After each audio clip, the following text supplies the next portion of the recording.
patakbayin niyo po ulit.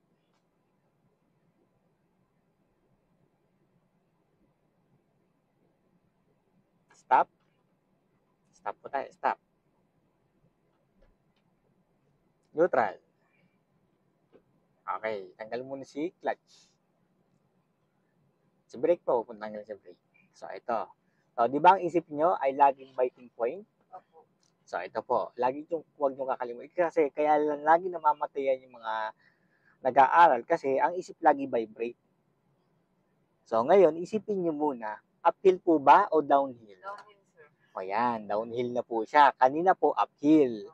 So, sa uphill, pag magpapatakbo sa mga beginners, biting point, pag nag-vibrate, tanggal ang brake, hintayin tumakbo, at na mawala ang vibrate, tanggal si clutch. Dito naman po ay downhill na siya. Kanina uphill. Sa downhill, wala na pong brake. Release na po si brake, tapos angat na si clutch ng dahan-dahan. Or kalahati lang muna. O, gawin po natin. Clutch and brake. First gear. Okay, tanggal na po si brake. Angat na si clutch. Angat na si clutch. Dahan-dahan. O, tanggal na. Then gas na tayo. Diba? Madali lang patakbo sa downhill at patag. Same lang po yan. Mapapatag man o downhill. Gas po tayo, gas. Second gear.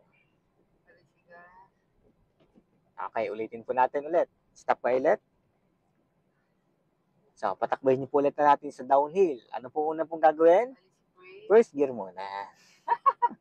Okay, first gear. Tapos, ano saan pong iisipin? Tanggal mo si brake. O, tanggal si brake. And then, release na si clutch. Dahan-dahan. Tanggal na si clutch kasi tumakbo na naman. O, gas na tayo. Napakasimple lang magpatakbo sa downhill at patag.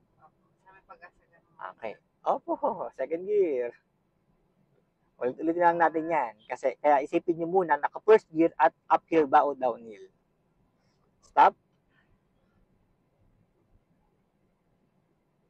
Okay, ulit-ulit lang po natin ha.